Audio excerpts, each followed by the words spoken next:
Good day, people of Azeroth. My name is Toren, and today I will speak about threat and taunt mechanics. First things first, threat is a very important part of the game as it serves as invisible border between a good and a bad player. Meaning, those who know how does it work and adjust their play according to that are good, while the player who doesn't know might have the same gear but still be terribly behind on DPS or tanking. Person who is currently targeted by the boss has always 100% threat, and from this value we determine aggro of everybody else.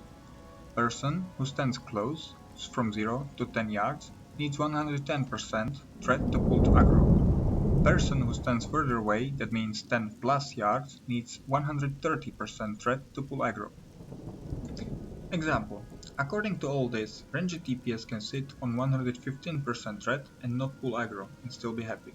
But wait, boss charges or switches target and this ranged DPS gets too close to a boss.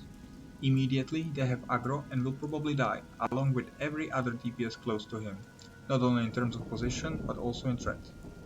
That's why you have to dump your threat before you pull aggro and not after, because as you can see it gets far greater impact on raid than you can see on the first sight, and it cannot be dealt with reactively but rather proactively. Keep in mind that situation may get to this stage nonetheless, shit happens. What then? Well, tank has to react fast and break the 110% rule ASAP. That means you should help him as much as you can. Run out of 110% rule to 130%, or use some trend dumping abilities you have, for example Priest have Fate, and simultaneously run away. Be creative, your life pretty much depends on it.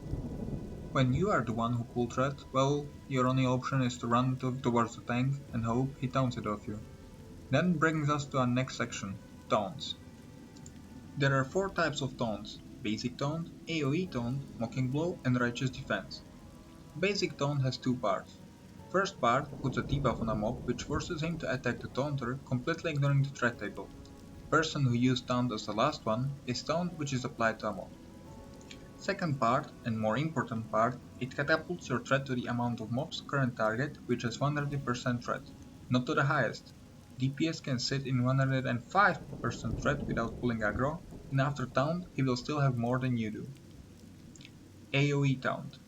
It only puts the debuff on the mob which forces him to attack the taunter, completely ignoring the threat table. If you had 0 threat and used AoE taunt, you'll be attacked for a certain amount of time due to debuff, but afterwards your threat isn't affected at all. And that is very important, never ever use normal taunt during debuff duration from AoE taunt. AoE taunt makes you being aggroed, normal taunt catapults your threat to current target, which is you. This is very important. When you have 0 threat, used AoE taunt, and right after use normal taunt, you are still sitting on 0%. Mocking blow. It gives debuff forcing mob to attack you for a certain amount of time, as each taunt. But it also gives set amount of threat at top of the debuff, which is supposed to help you with reaching the cap, but not jumping over the cap as basic taunt. Righteous defense. It taunts up to 3 mobs from the target you pick, and equals the threat after the debuff runs out with the one you are taunting from, forcing mobs to attack you for 3 seconds no matter what. Now for the additional stuff I would like to add. Some spells generate additional threat. For example, Swipe gives threat depending on flat damage you make, thus threat goes equally with damage done. On the other hand, Lacerate generates a lot of threat no matter of damage dealt.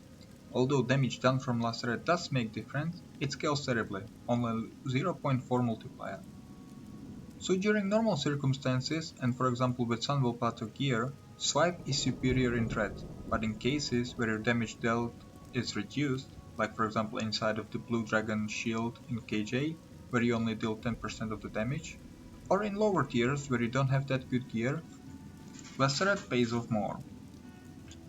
Another thing is, the threat caused by beneficial effects is divided amongst all NPCs that are aware of the character. This global threat applies to heals, bonus threat from buffs such as Battle Shout or Arcane Brilliance, and power gains, such as Mana Potion or Rage Potion. Healing threat is global, and is normally 0.5 of the amount healed. Healing effects cause no threat if the target is already at full health, that means overhealing causes no threat. Thank you all for listening, and hear ya in the next one.